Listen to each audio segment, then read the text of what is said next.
beliefs. So what's this I that's aware of them? It's not my thoughts, because I'm aware of the thoughts. It's not my emotions, because I am aware of my emotions. It's like this I is aware of everything. And everything, all of these objects and experiences are constantly changing and moving and coming and going. Even the physical body is changing. But this I that's aware of it, it's never changing. It's never moving. It's never coming or going. So it's the recognition of that. And the way to directly experience it, know yourself as that.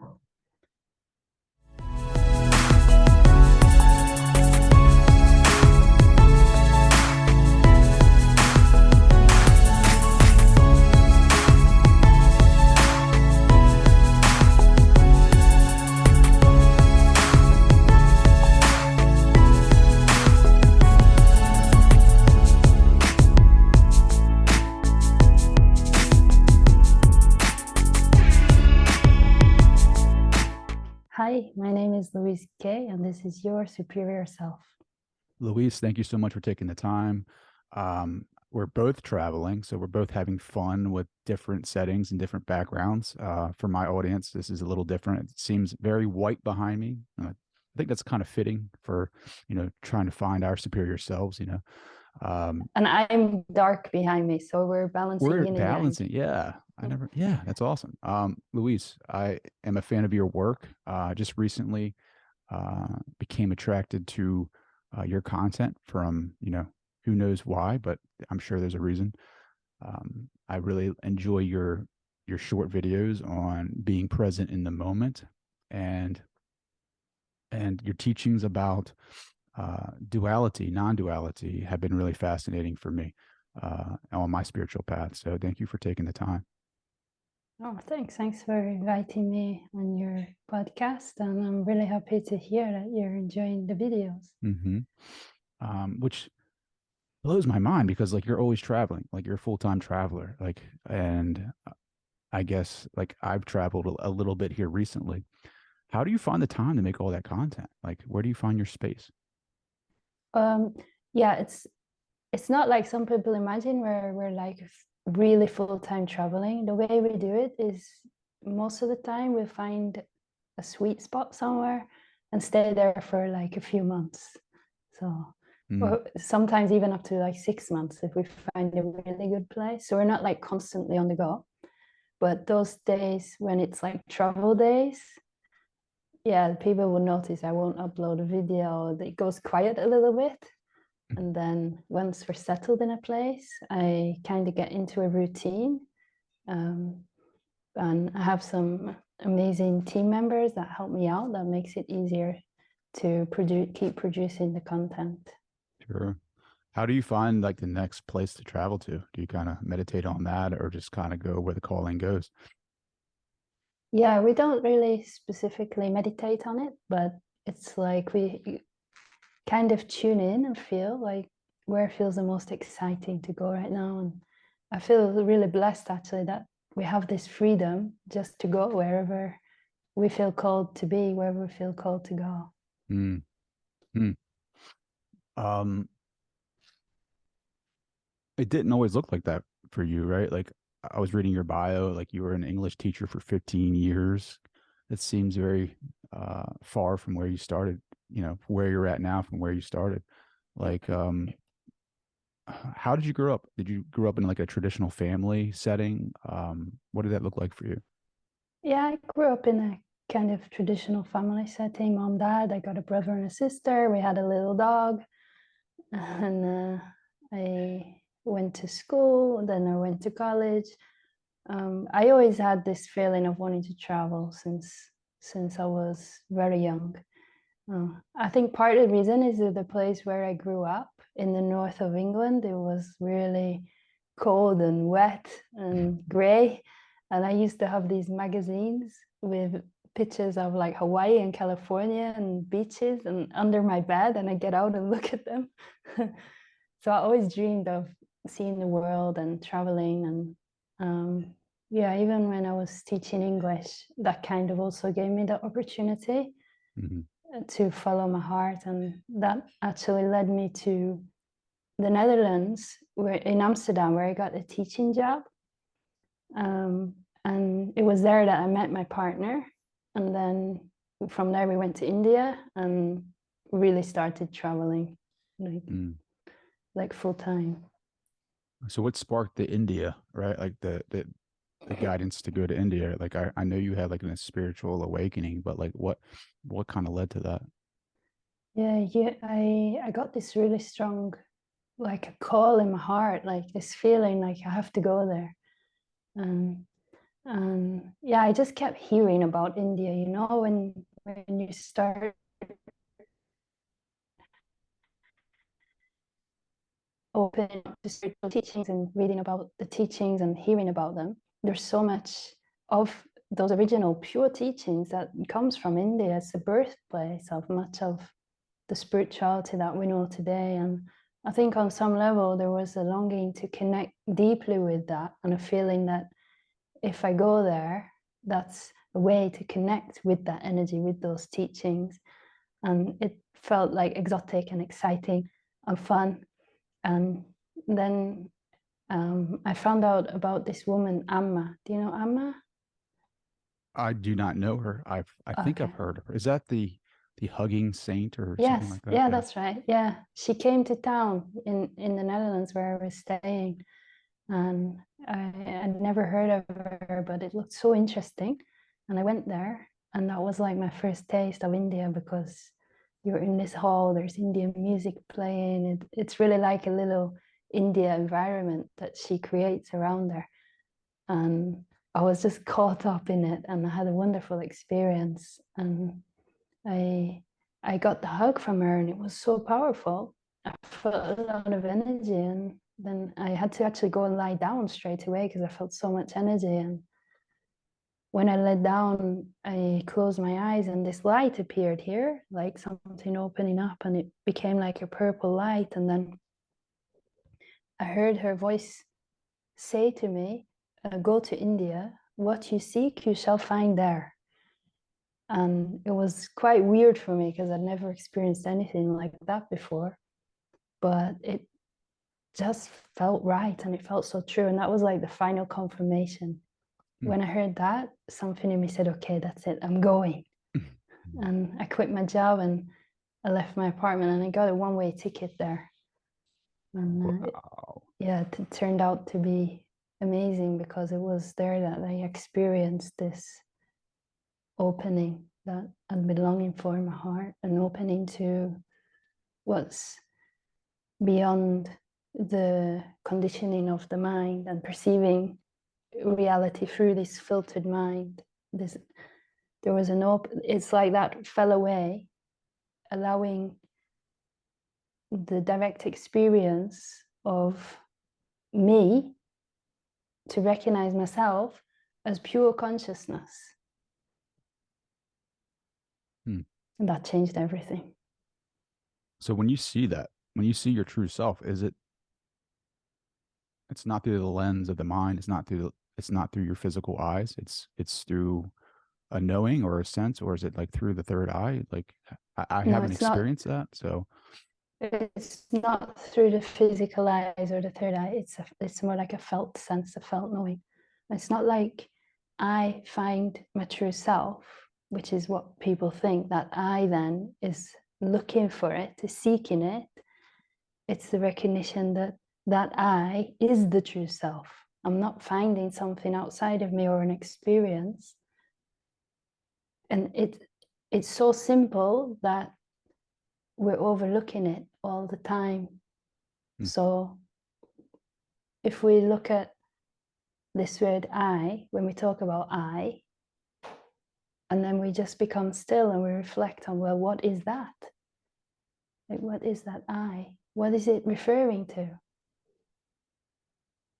Then we can see it's not all my beliefs, because I am aware of the beliefs.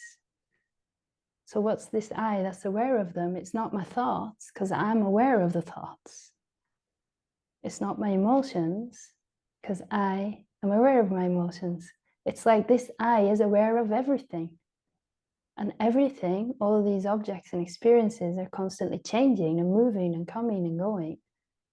Even the physical body is changing. But this I that's aware of it, it's never changing.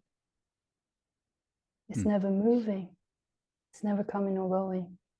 So it's the recognition of that. And the way to directly experience it, know yourself as that,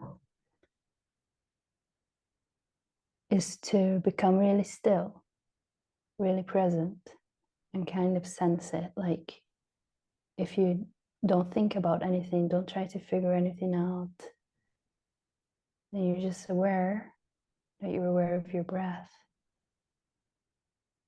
And you start to attune to this underlying stillness that's here. When you can attune your attention to that, it's like you're already here.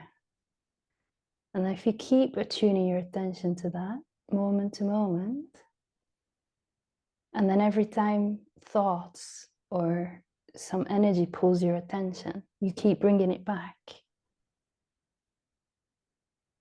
Sooner or later,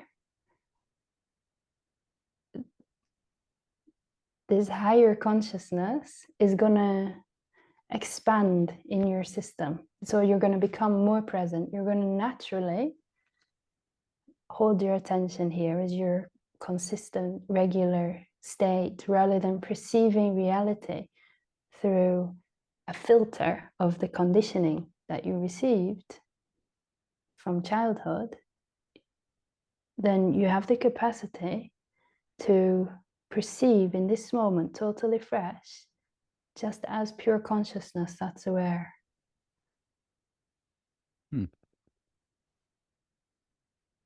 How does your perception, like you step more into that pure consciousness, how does that change you as far as living inside of this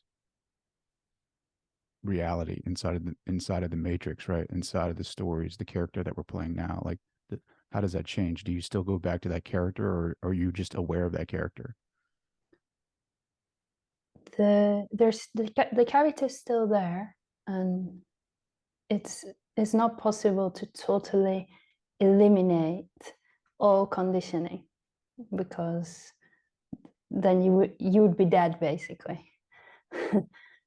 But what happens is the character becomes refined, it becomes purified, and that is like a process that happens in time and space in our life, where this higher consciousness infiltrates our system like a light illuminating from within. And that light illuminates any darkness that's here, any unconsciousness that's here. And it begins to purge, to fall away, to integrate. So we become consciously aware of conditionings that we've taken on and belief systems that we've taken on. And then as we become aware of it, there's space. And that brings the capacity to see the belief systems and the conditionings and to inquire, well, is this serving me in my life? Is this the belief system that I want to carry with me through my life? Or is there something that will serve me better? Now, once we see we're carrying a belief that's not true and that's not serving us, then it can fall away. And when it falls away, it's like pieces of baggage falling away, heaviness falling away. We become lighter. We lose a lot of fear about what people are going to think of me. And the whole orientation of the system changes, because most people, what drives them in life is finding a way to feel a sense of worth or value, to feel accepted, that others will look to me, that I have worth, and that I feel inside myself I have worth. And many times we're not even aware how that motivation is totally running us, like how what we say or how we relate to people is driven from that. It's not actually our authentic natural expression. It's like, if I behave like this, will you see me? Will you love me? Will you accept me? If I try to manipulate this external circumstance, will you then not reject me? So it creates a lot of drama, confusion, chaos, and all that starts to fall away. When that falls away,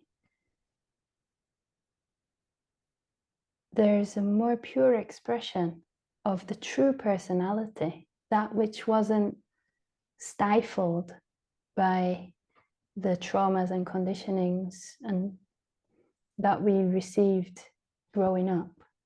Hmm. And many people go through this phase where they feel like, I don't even know who I am anymore.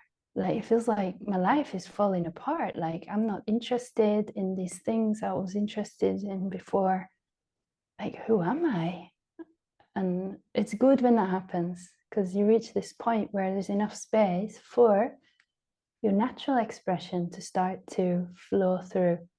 And that natural expression is informed by the truth of who you are, is informed by higher consciousness. And the nature of that is compassion, it's unconditional love, it's gentleness, it's harmonious. So that begins to emanate forth from within in every aspect of our life. Hmm. Yeah, I mean that I've experienced that, right? Like this I don't know, like what are we doing, you know? Like especially in the Western world, like with this idea of materialism and like success, like what are those concepts, right? Like that we've been programmed with. And then it's like to your point of like losing interest in it, like you start losing interest in the material things, you start losing interest in the rat race, you get, you know, you lose interest in um, the old models of success, and then you kind of question that. And I know for me, right, like a father of three and a husband, and like there's just more, there's more on the line than just me, right? Like there's lives that I need to take care of. And so what I have struggled with, and I know that other people have struggled with, is like, how do you maneuver this idea of finding your true self without um, without taking care of people in your life that you need to take care of, your other responsibilities, right? Like, because you can lose interest in the material things, the material items, the material ways of success, and you find questioning a hunger for something more. And sometimes it's hard for us to continue um, down those roads that we were programmed to go down. And it's kind of like, you know, you find yourself at a crossroads of like, where do I go now? Like, how do I continue? Like, because like inside of us, like, you know, I'm sure you felt it where your heart is calling for something more, but the voices of society are saying something totally different, and you don't align with that. And you're trying to do the right thing. You know, you're trying to do the right thing that society says is right, but you know, inside there's a pulling for you to do something different because that is your knowing, that is your true self.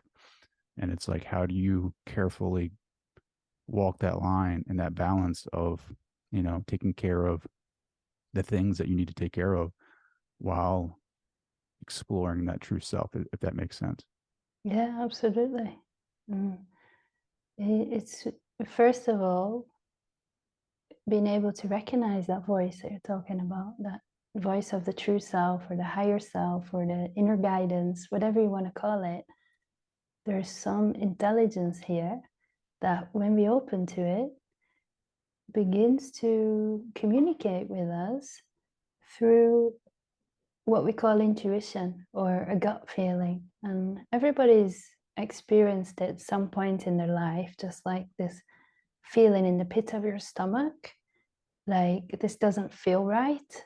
And then if you ignore it, something bad happens. You get a reflection of it. And then you look back and say, oh, I had that feeling. I knew it actually.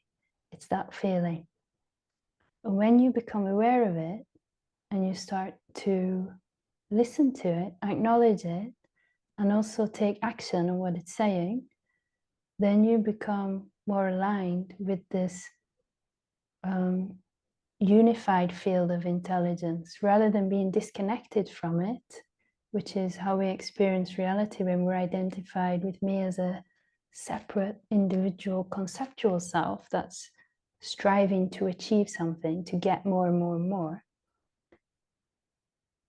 When you disidentify from that, there's a natural connection to this underlying unified field of intelligence.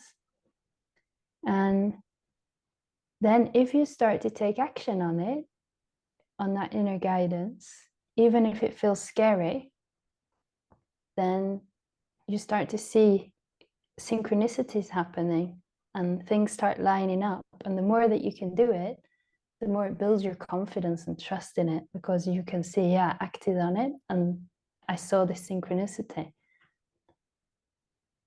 But it's very important that we also live life in a very grounded way where we don't negate our responsibilities. So like you said, when you have children, when you're a husband or a wife, you have a mortgage to pay, it doesn't come from wisdom to suddenly say, okay, this is a kind of a matrix.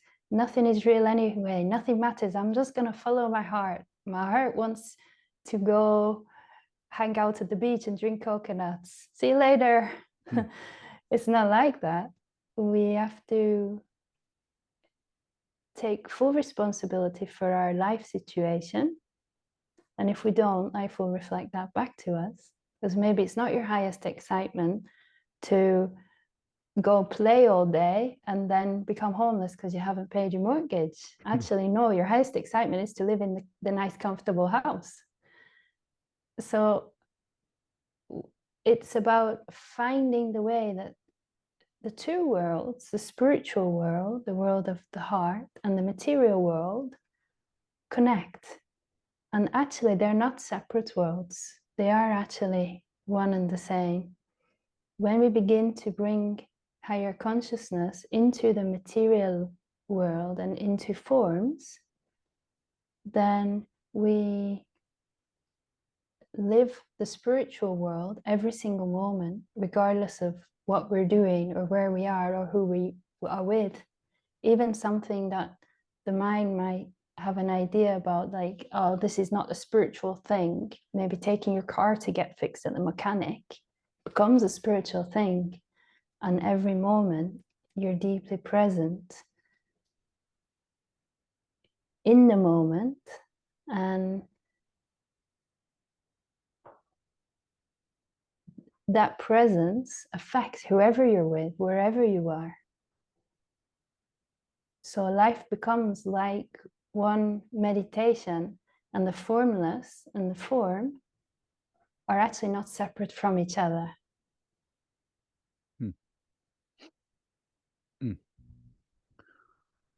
So you gained all this information through that one hug?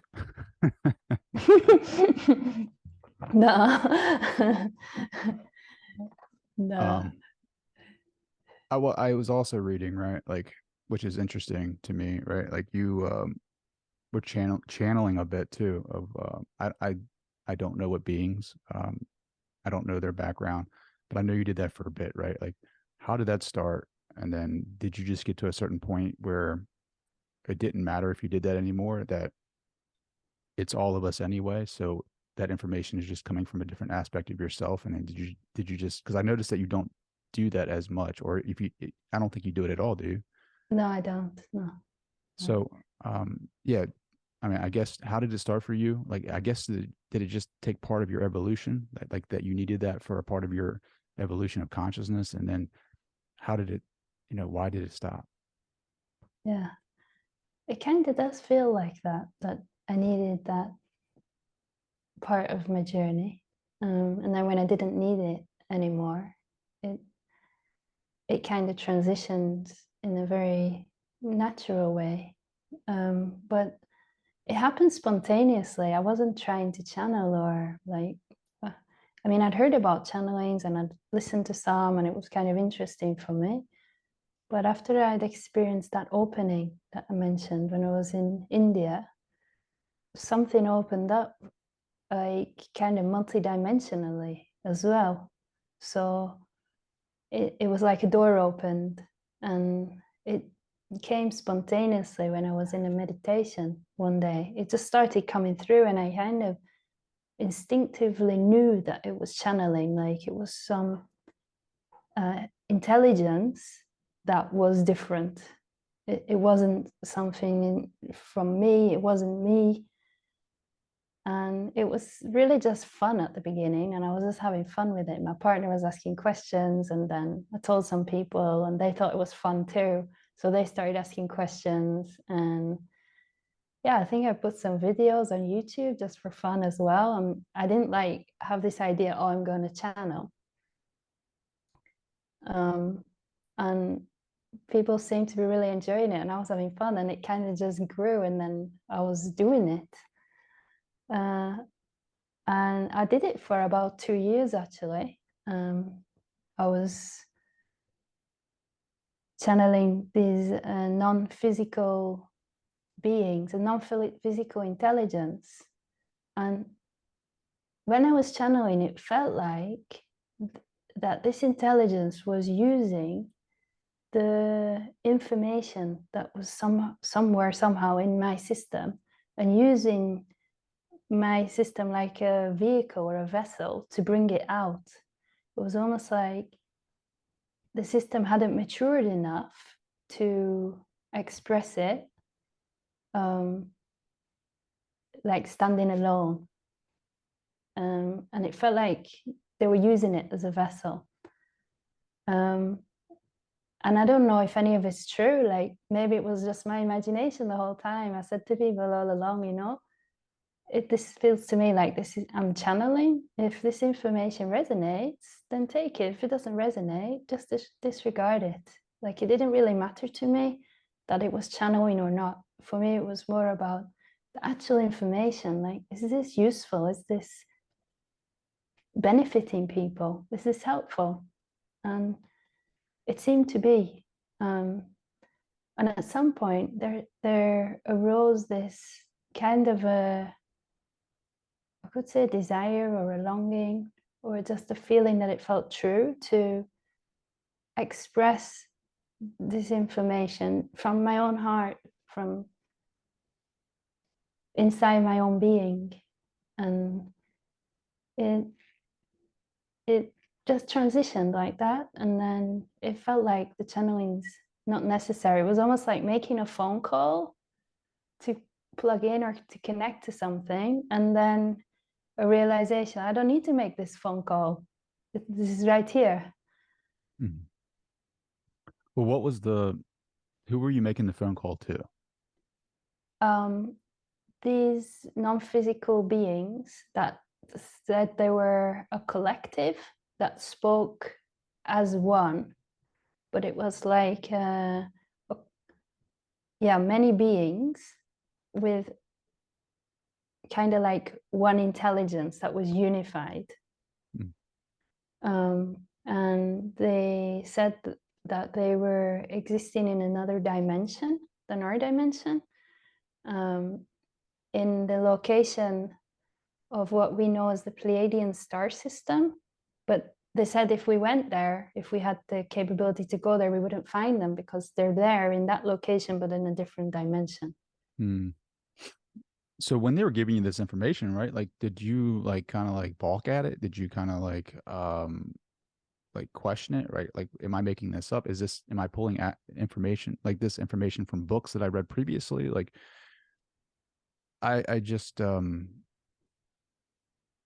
I just I've heard a lot recently of like different dimensions and things like this, like different civilizations, and I'm just trying to understand a little bit more of like what that means for us right now, right? Like, there's a documentary on Netflix that they talk about ancient civilizations, and I mean it's nice to hear it, right? To think about it, like what if this is, what if there's more to our history than what they've been, what we've been told, right? So like when they started telling you this information about multi dimensions and, you know, traveling through this, if we ever could, right? Like, I don't know how that would happen, like putting our consciousness on light and like traveling it through different dimensions. Like, did you kind of like, I don't know, did you question that, or did you just kind of like, oh, well, that's nice? I was constantly questioning, like, is this my imagination? Is this real? What is this? And I came to the point where I felt like it doesn't really matter. It doesn't matter where it's coming from. The only thing that matters is the information itself. Like if someone on the street is saying it, if someone on TV is saying it, if I'm saying it, if some other beings are saying it, I don't know if other dimensions exist. I don't know if other beings exist. But ultimately, if we need to know about that, we'll know in the moment we need to know. And my sense is that there is a lot more to our reality than meets the eye.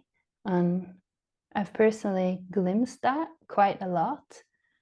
But is there just something happening in my brain where, I don't know, some chemical is released and I'm hallucinating? I don't know.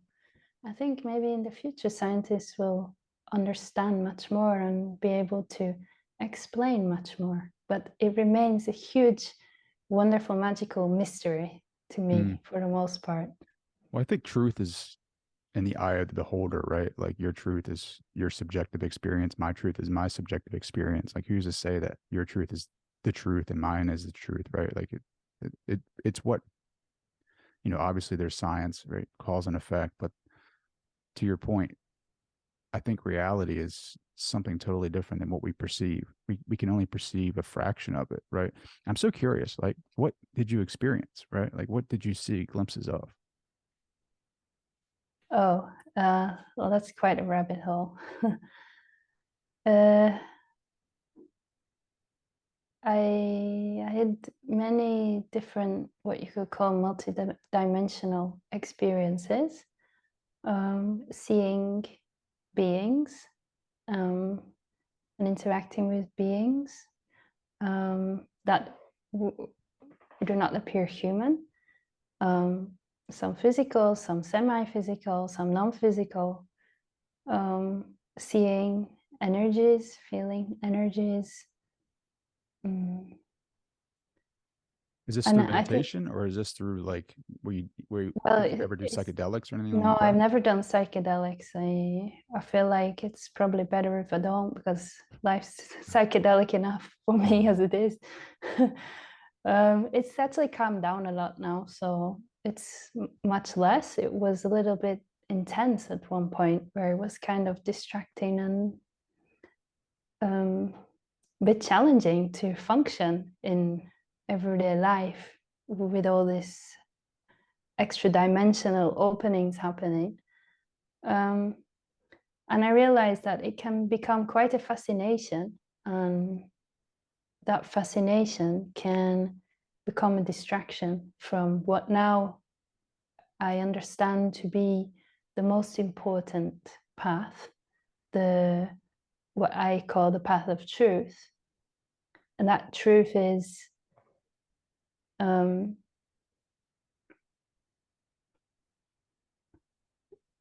what you could call the absolute truth. So we have the relative truth, which is like my experience of reality, your experience of reality, everyone's different experiences looking from different angles through and having different experiences.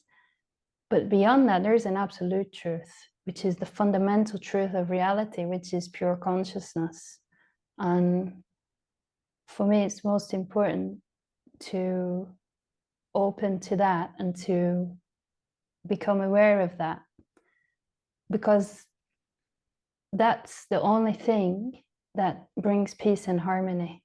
It doesn't matter. Well, it's not that it doesn't matter.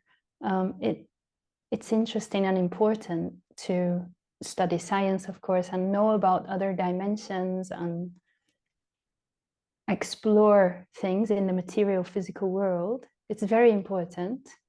But if we put too much of our attention in that and become totally disconnected from this absolute truth, this absolute reality of pure consciousness, then we're bringing about an imbalance, and we're going to see a collective reflection of this imbalance, which we can see through wars. Because if you're disconnected from it, then it's easy to see everyone and everything as something separate. When something is seen as separate and different, and when one is identified with a conceptual self of me and gets a sense of self through my way being the right way and your way being the wrong way, we start with an internal war, which then expresses externally as a war, and it creates more division and separation. It's only if we can access pure consciousness and connect to that and know ourselves as that, that we can know an underlying peace, and that peace then can inform our expression in life and the way that we perceive reality. And I think what's happened with humans, with our societies, is become out of balance, where we're very, very focused on materialism and forms, and there's been a huge disconnect from the formless. So I'm very interested in inviting people to rediscover, remember the essence of who they are, beyond any form, beyond any idea, beyond any belief system, by becoming very still and being very present in the moment and inquiring, who am I? What is it that's here right now when there's no thoughts, when I'm just still? Then most people can sense a deeper stillness that's here.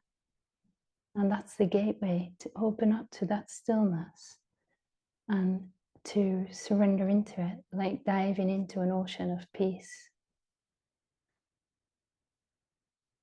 I love that. You said something that caught my attention was like our relationship to that consciousness, which is fundamental to our reality. Like, what is our relationship to that fundamental part of reality, that consciousness? What are we to that? Yeah, it's a bit of a paradox, because initially it seems like there's me and then there's the divine, or you could call it God or the universe or this intelligence. And when you taste that, when you glimpse that, when you open to that, there's an even deeper recognition that, oh, it's actually not separate from me. It is me. It's only one. So there's not me and consciousness as two separate things. There's me. I am consciousness. And everyone else is the same consciousness. So underlying everyone's personality, underlying everyone's conditioning, underlying everyone's unique expression is the same one consciousness, which doesn't have any form, which doesn't have any personality, which doesn't have any shape or size. It's invisible, but we can know ourselves as it. And it expresses in form like a creation, like a piece of artwork or a dance or a song, through all these physical forms that are all different, like a huge symphony.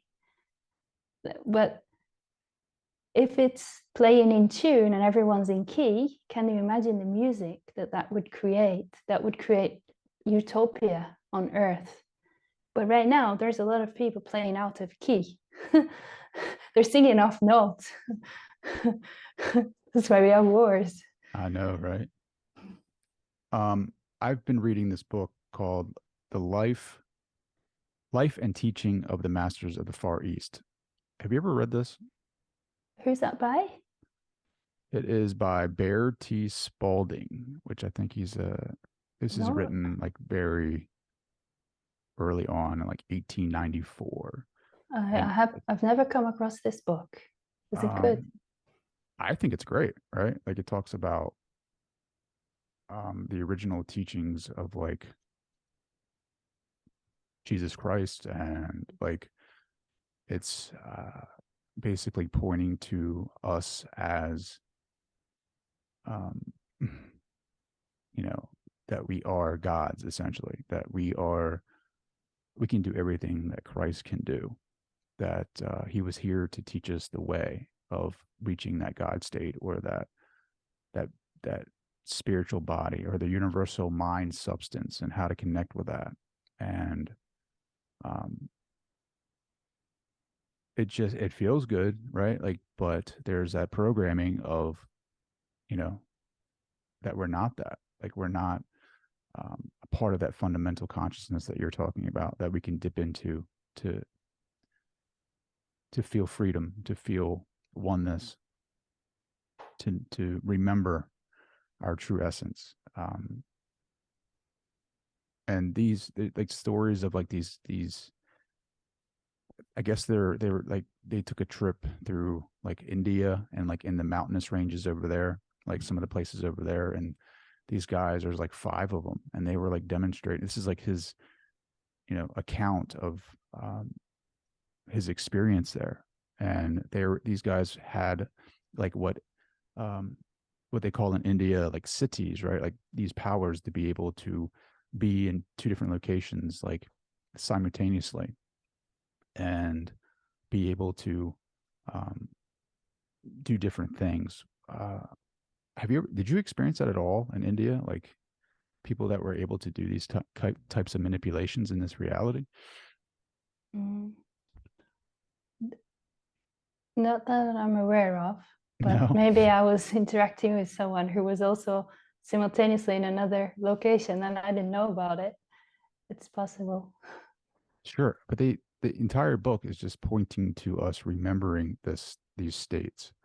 Um, like just for instance, an excerpt from here is, if he should but realize that every idea is a direct, perfect expression from God, and as soon as this idea comes to him, he would immediately make it his ideal to be expressed from God.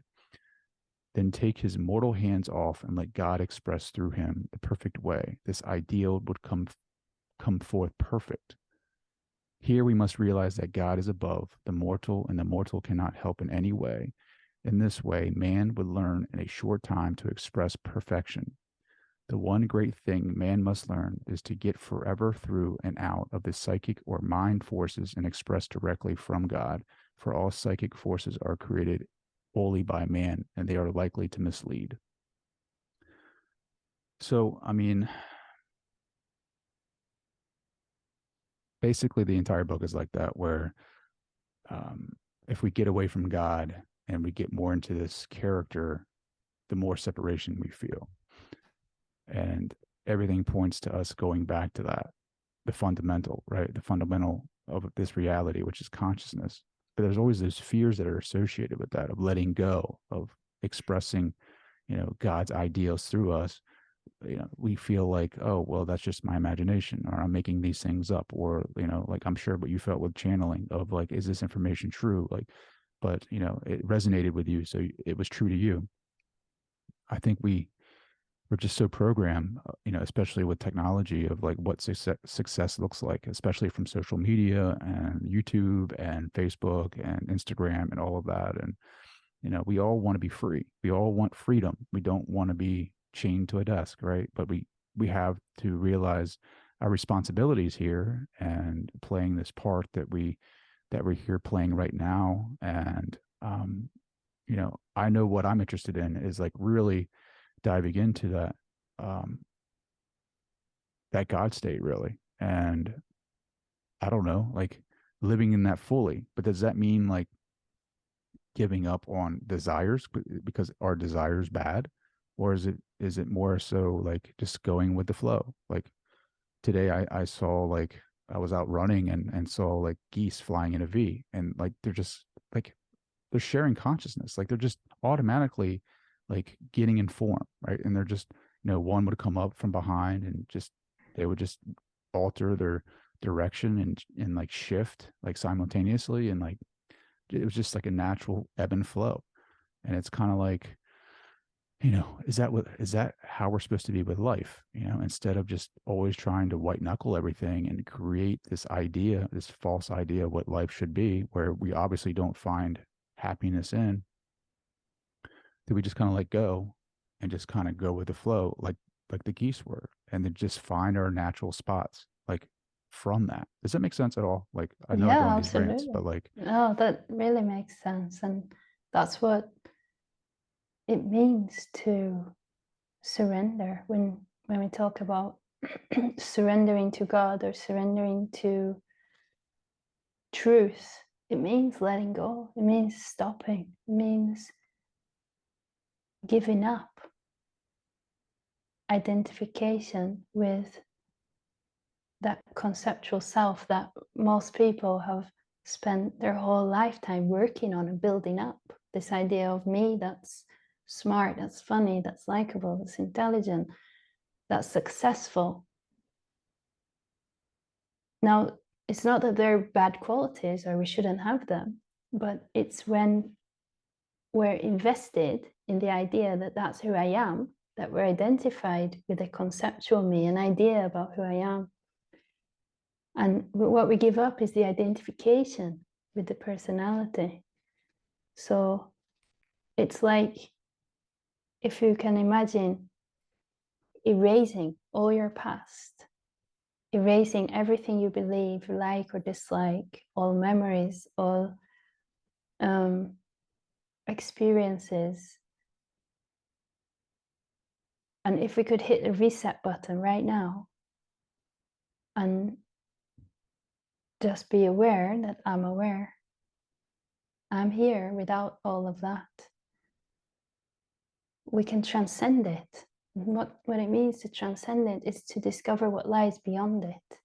It doesn't mean that you can't function in the world. It doesn't mean that you don't have any desires anymore, but it means that the way that you function in the world and the way that you relate with other people and with the physical world is more in tune with the deeper truth of who you are.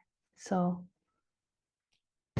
the desires are wonderful things, because desires actually can guide us. It's a kind of a feeling inside, I want this, and that, if it's aligned, if we're connected, can be an intuition to take action on something, which allows this higher intelligence, allows consciousness, God, to act through us, like it mentioned in the passage that you read from the book. If you surrender and you let it flow, the desire is the feeling, the movement of where it wants to go, which way the dance wants to dance through you.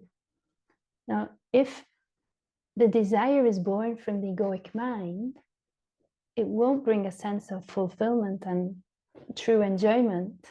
It will be empty. Like the idea that if I don't know, if I become famous in some way, like a famous singer or whatever, then everybody will love me. So I want to do that. Now, the true passion is not actually to sing, it's to be famous, because there's a belief that then I'll be lovable. It's empty, it's identification with an egoic desire. That brings suffering, because it's unending. That ego will never receive enough love or attention. If you just keep feeding it, it wants more and more of whatever you're trying to feed it, whether it's money, fame, being lovable, any other desire. If your desire is in alignment, then it will bring more joy into your life and more abundance on every level also. But you're not doing it to get abundance. You're doing it for the pure joy and the love for whatever this desire is. I love that. I love all of that. So surrender, right? Like, is that the same thing as giving up?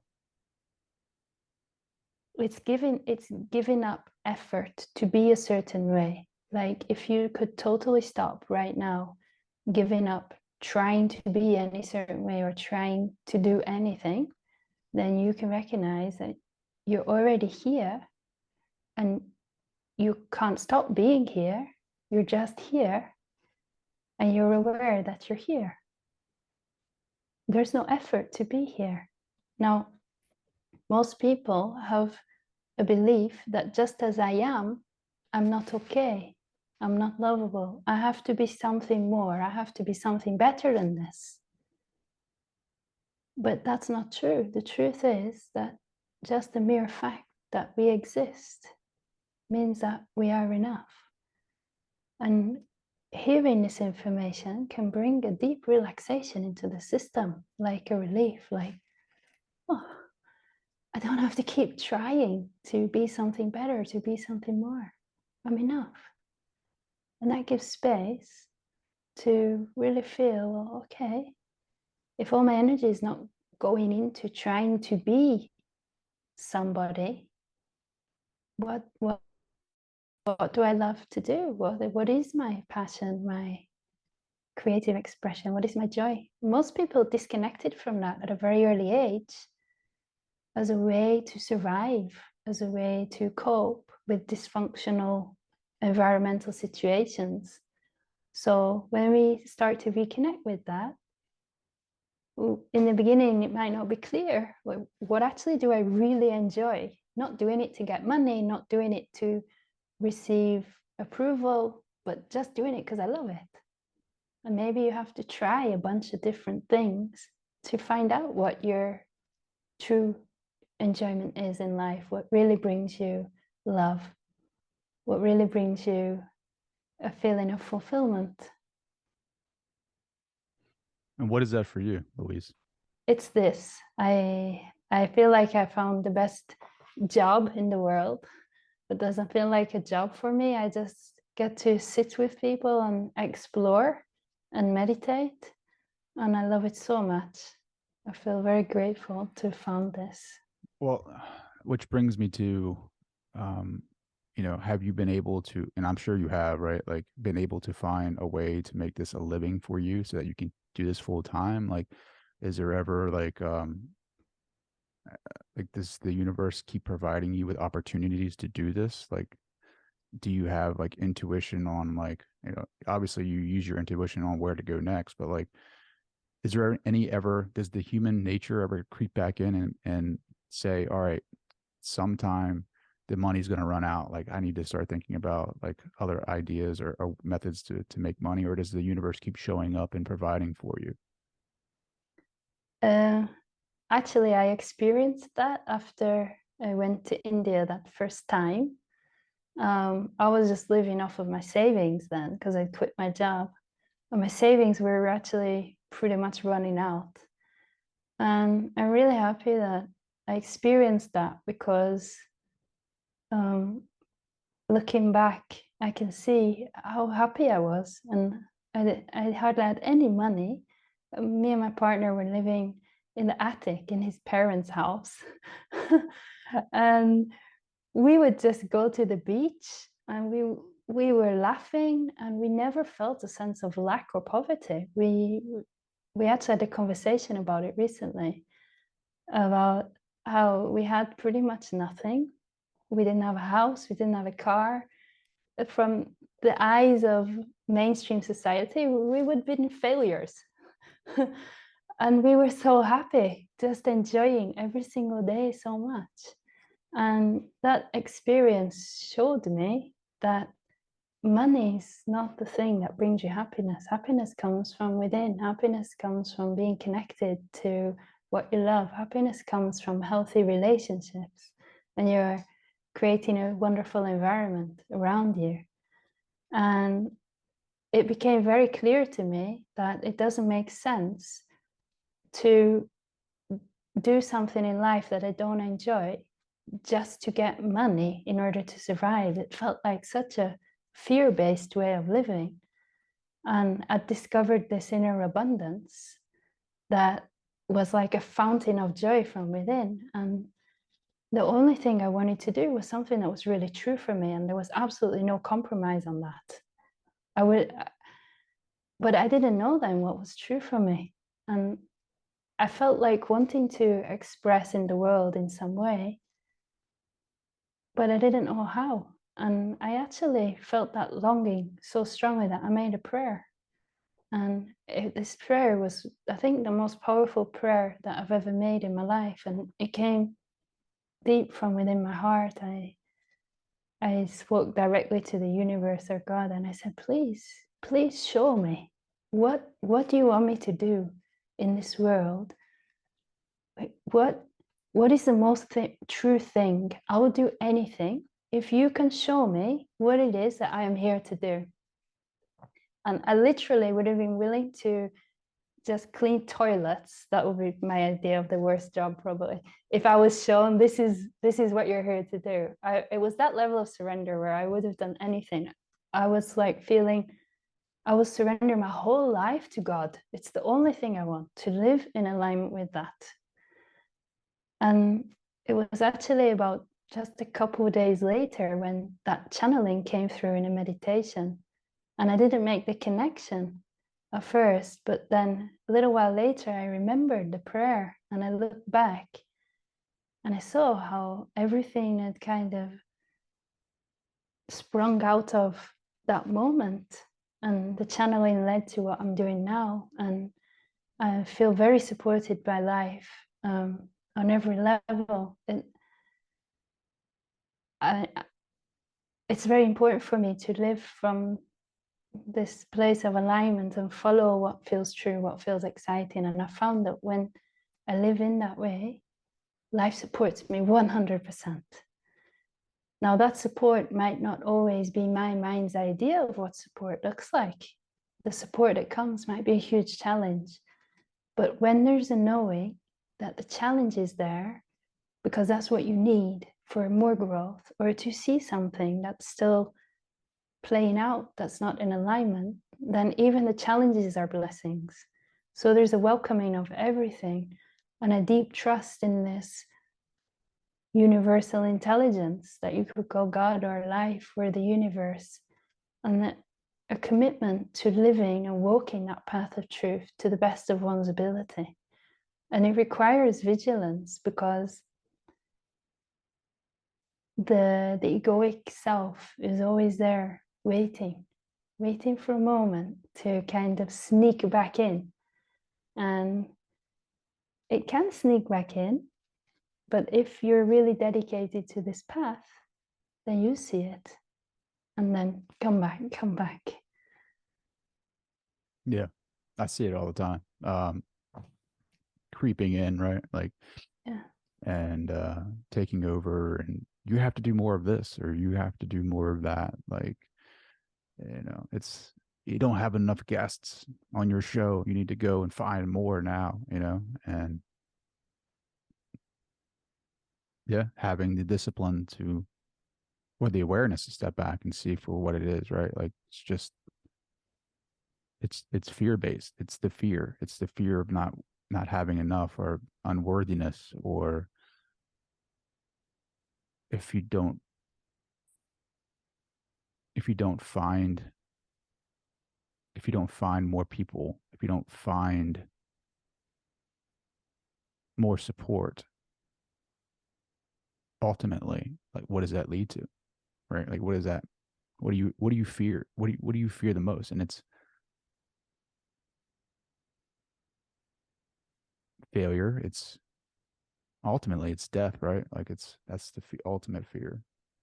Like if I don't do this, will I be supported? Will I lose all of that? Right? Like that's the big fear. And Yeah. but then you fall into this knowing, right? Like sometimes I get glimpses of it, of like you're not this anyway, right? Like you're not this character anyway. But we're here to fulfill something, right? Like I don't want to say it's like we're here just to be. I feel like we have a purpose here. I mean, do you get that sense? I mean, through your experience, like are we here for a purpose or is it just for the experience? Mm. My feeling is that our purpose is to remember who we are, to discover our true self. And from there, everything else falls into place. That's the most important, to remember that.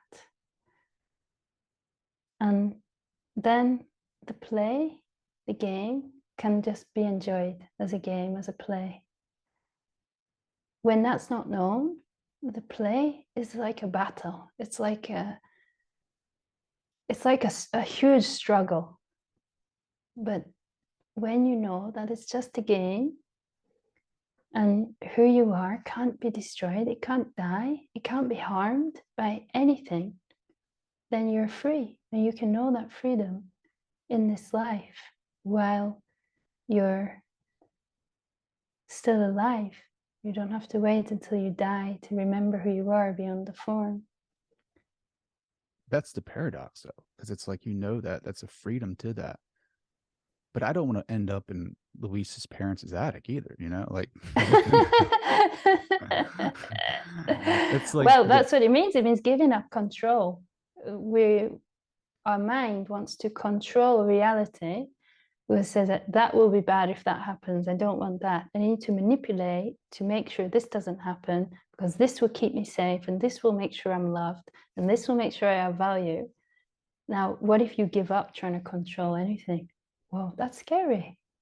So when these moments come that you were speaking about, like the fear of death, the fear of not having enough of something, not having enough viewers, not having enough money, not having enough love, not having enough fill in the blank, not enough, if in that moment you can surrender fully into that not enough, surrender it all to God, and feel how that feels in the body, be totally present with it, and go into it, that not enough, whatever, is the gateway, the portal to discovering the abundance of infinite unconditional love that is never ending.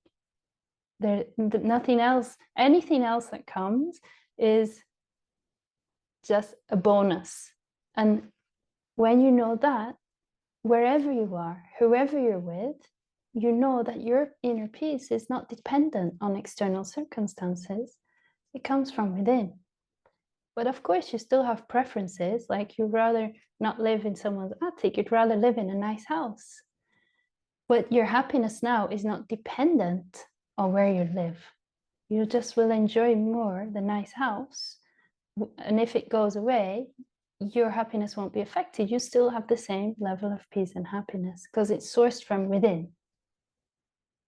I love that. Louise, how can people connect with you? How can they find more about you? They can connect with me on social media, on YouTube. If you just search Louise K, you'll be able to find me on Facebook and Instagram and Twitter. And they can visit my website, louisekay.net. And if they want to connect more, every Sunday, I offer an open Zoom meeting. It's by donation and everyone's welcome. And I start with a guided meditation, which is an invitation to direct people to what I'm speaking about, to know it for themselves. And then after that, we have about an hour and a half of Q&As where people can come up on screen and ask a question, or we can explore whatever's relevant for them in their life. So everybody's welcome, and they can find the registration form on my website, or it's louisekay.net/Zoom. And I also do in-person retreats all around the world, so they can find information about those too on my website. I love it. Louise, thank you so much for taking the time. This has been a blast. We're definitely going to have to do this again. Well, I would love to. It's been great.